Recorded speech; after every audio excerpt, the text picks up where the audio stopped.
मित्रों नमस्कार, मैं हूं राकेश कुमार। आप देख रहे हैं मत अभिमत। मित्रों, सर्वे चल रहा है और इसमें तमाम तरह की परेशानियां आ रही हैं। इन परेशानियों को दूर करने के लिए विभाग तरह तरह का फरमान जारी कर रहा है। फिर एक फरमान जारी हुआ है। सारे जिलों के जिलाधिकारियों को राजस्व एवं भूमि सुधार विभाग के मंत्री संजय सरावगी ने पत्र लिखा है। इस पत्र में दिया यह गया है कि 15 दिनों के अंतराल पर, मतलब 15 दिनों में निश्चित रूप से एक बार अंचल कार्यालयों का निरीक्षण होना चाहिए और इसके लिए जिलाधिकारियों को रोस्टर बनाने को कहा गया है, जिसमें जिलाधिकारी, एसडीएम मतलब अनुमंडल पदाधिकारी और डीसीएलआर मतलब भूमि सुधार उप समाहर्ता को रखना है। ये सारे लोग इन चीज़ों को देखेंगे, लेकिन इस पे जो सवाल हम आपसे पूछने जा रहे हैं उस पे ज़रा गौर कीजिएगा। लेकिन अब ये करेंगे क्या? तो इन लोगों को ये देखना है कि अंचल कार्यालयों द्वारा जो जमाबंदी में त्रुटि है, जिसकी शिकायतें आई हैं, उसको ठीक किया जा रहा है या नहीं। फिर दाखिल खारिज के बहुत से मामले लंबित हैं, उनको ससमय किया जाए।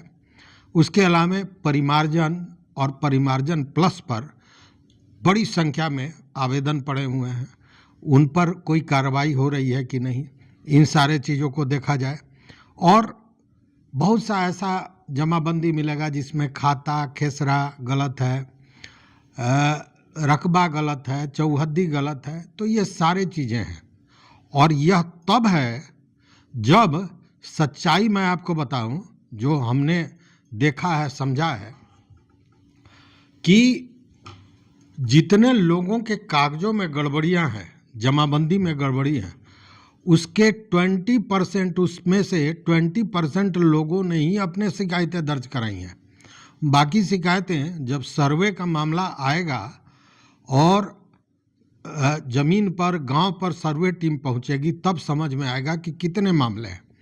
जितना आसान इस सर्वे को समझा जा रहा है उतना आसान है नहीं।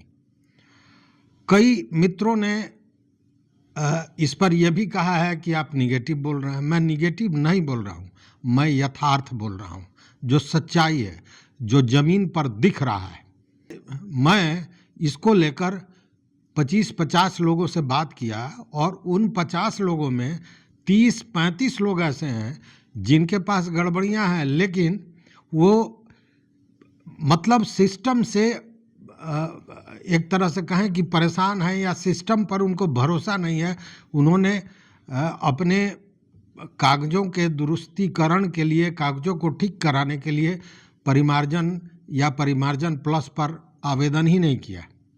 उनका कहना है कि जब सर्वे टीम आएगी तब बात समझ में आएगी। क्योंकि मान लीजिए कि रैयती कोई ज़मीन है, खरीदा हुआ ज़मीन है और उसकी जमाबंदी भी हो गई है, लेकिन जमाबंदी में न खाता है, न खिसरा है, न रकबा है, न चौहद्दी है, कुछ नहीं है, और रसीद वो कट रहा है। रसीद में भी जब कटता है तो रसीद में भी आधी अधूरी जानकारी है। वैसे में कहाँ कहाँ वो सुधार करवावें, और जो लोग सुधार करने के लिए आवेदन दिए हैं उनका क्या हो रहा है, यह तो देखी हुई बात है, समझी हुई बात है। सोशल मीडिया पर कई यूट्यूबर हैं, कई लोग हैं जो इलेक्ट्रॉनिक मीडिया से जुड़े हुए हैं। वो लोग इस बात को लेकर बड़ी उछल कूद मचा रहे हैं, कह रहे हैं कि बहुत बड़ा फैसला है, बहुत बड़ा काम किया है, अब सारा चीज़ ठीक हो जाएगा। लेकिन हमको जरा एक बात, अब मेरा जो प्रश्न है वो आपसे है कि अंचल कार्यालयों का निरीक्षी पदाधिकारी कौन होता है, किसके अंडर में होता है अंचल कार्यालय? अंचल कार्यालय या राजस्व का कोई भी कार्यालय जो होता है, वो अगर अंचलाधिकारी के ऊपर एसडीएम होते हैं, अनुमंडल पदाधिकारी होते हैं, उसके बाद भूमि सुधार उप समाहर्ता होते हैं, अपर समाहर्ता होते हैं, जिलाधिकारी होते हैं, तो ये लोग तो ऑलरेडी पहले से ही निरीक्षी पदाधिकारी हैं और इनको निरीक्षण करना है, काम को दुरुस्त कराना है। तो इसमें नई बात क्या हो गई? मुझे वो दिन याद आ रहा है जब मैं पत्रकारिता में अखबार में था, एक प्रतिष्ठित अखबार में, और सारे लोग लिखते थे कि पुलिस ने 3 चोर को पकड़ लिया, 5 वारंटियों को पकड़ लिया। तो इसमें नई बात कोई नहीं थी, इसलिए कि पुलिस का वो काम है पकड़ना। हाँ, पुलिस ने कुछ वैसे अवांछित लोगों को पकड़ा जो पूर्व से रिकॉर्ड में नहीं थे, उन पर वारंट नहीं था, कोई बड़ा घटना दुर्घटना होने वाला था उनके चलते, उसको पकड़ा, वो समाचार था। लेकिन पुलिस ने 10 वारंटियों को पकड़ लिया, ये समाचार नहीं हो सकता। ये तो डेली रूटीन है पुलिस का। वही स्थिति अभी बनी हुई है। जिलाधिकारी हो, एसडीएम हो, एडीएम हो या डीसीएलआर हो, इनका काम ही है राजस्व के मामलों को देखना, उसके निरीक्षी पदाधिकारी हैं। लेकिन इसको इस तरह बढ़ा चढ़ा कर बोला जा रहा है जैसे बहुत बड़ी बात है।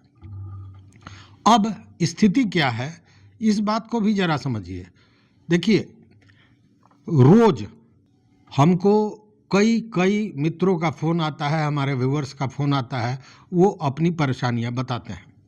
उसमें मैं आपको बता दूं कि दूसरे राज्यों से भी हमारे वीडियो को देखकर फ़ोन आ रहा है।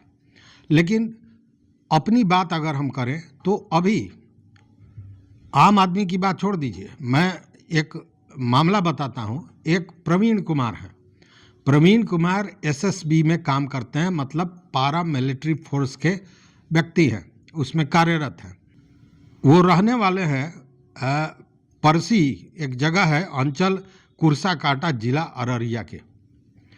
उन्होंने दाखिल खारिज के लिए 1 जून 2024 को आवेदन दिया था, 1 जून 2024 को, और उसमें कुछ गड़बड़ियां हुई थी। उस गड़बड़ियों को मतलब जो जिस व्यक्ति से उन्होंने क्रय किया था, ज़मीन खरीदा था, उसमें उनका नाम होना चाहिए था विजय केसरी, उसकी जगह पर विजय यादव हो गया था। तो खैर उस चीज़ का भी सुधार कर लिया गया, सारा हो गया। लेकिन अब आप सोचिए कि 1 जून 2024 को जिस व्यक्ति ने दाखिल खारिज के लिए किया है आवेदन, उसका दाखिल खारिज आज तक नहीं हुआ है। टिल डेट जब मैं अभी वीडियो बना रहा हूँ, हमारी बातें अभी भी उनसे हुई हैं, अभी तक नहीं हुआ है। और नहीं होने का कारण क्या है? तो शुद्ध भ्रष्टाचार।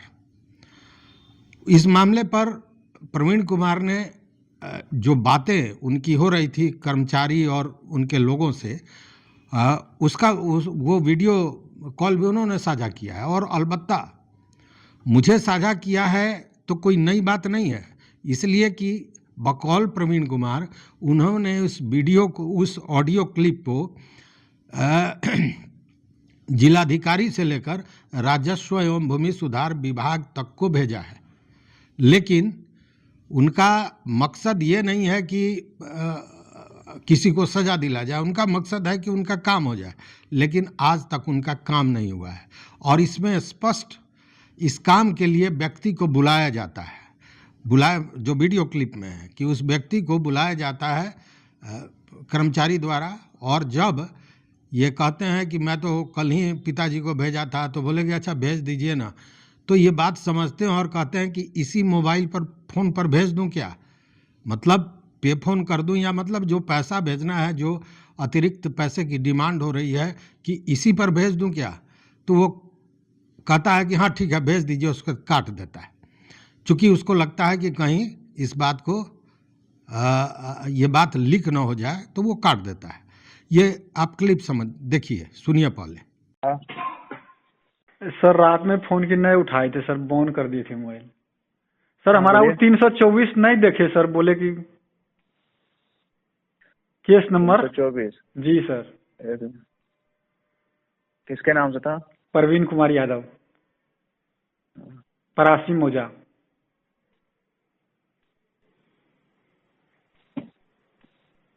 एक मिनट। जी सर देख लीजिए।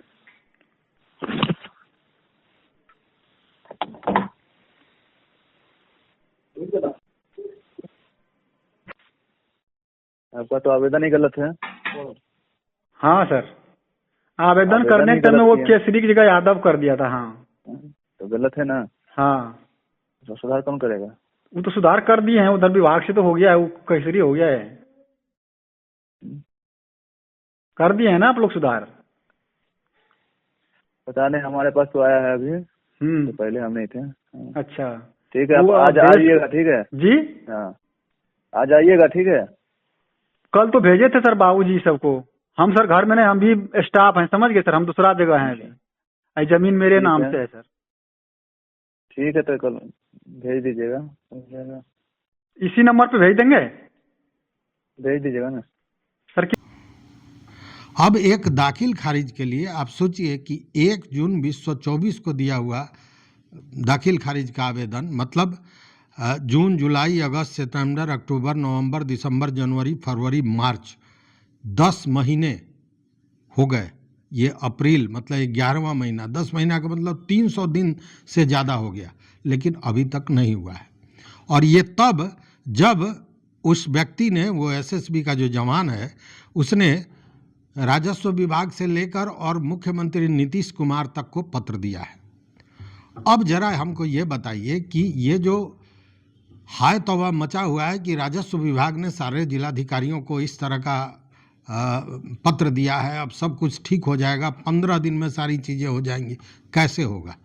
क्योंकि यह सूचना जब किसी व्यक्ति ने सारे पदाधिकारियों को, सारे लोगों को दे दिया, फिर भी उस व्यक्ति का काम नहीं हो रहा है, तो बड़ा कौन है, यह प्रश्न उठता है। अब ऐसे में जरा आप सोचिए कि यह जो मैं कह रहा हूं कि सर्वे बहुत आसान नहीं है, जिसे मंत्री महोदय ने, कल हमने वीडियो दिया था, उसमें मंत्री महोदय ने क्या कहा कि कोई परेशानी नहीं है, आप अपना स्वघोषणा पत्र दीजिए जल्दी से, समय बीत गया है लेकिन आप दीजिए, कोई परेशानी नहीं है। लेकिन ये मंत्री जी को परेशानी नहीं है, जिन रैयतों को देना है उनको कितनी परेशानी है, ये बात इससे समझ में आती है। अब उस व्यक्ति का दाखिल खारिज ही नहीं हो रहा है, वो क्या स्वघोषणा पत्र देगा? तो तमाम तरह की चीज़ें हैं, लेकिन इसी में काम करना है। इसलिए आप सबों से मेरा अनुरोध भी है, और मैं बार बार कहता हूं कि अपना काम आपको दुरुस्त ढंग से करना चाहिए।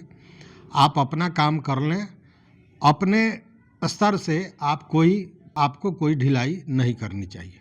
तो ये एक वानगी थी, ऐसे एक नहीं सैकड़ों मामले हैं जो हमारे पास आ रहे हैं। लोग व्हाट्सएप पर हमारे और फ़ोन करके सारी बात करते हैं। मैं फ़ोन भी सबका अटेंड करता हूं और कोशिश करता हूं कि हमसे अगर किसी को मदद हो सके तो किसी भी स्तर पर मैं मदद करूं।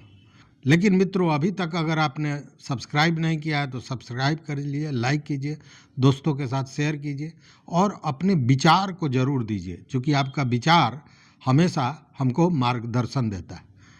तो यहाँ तक बने रहने के लिए बहुत बहुत धन्यवाद, कोटिशः आभार।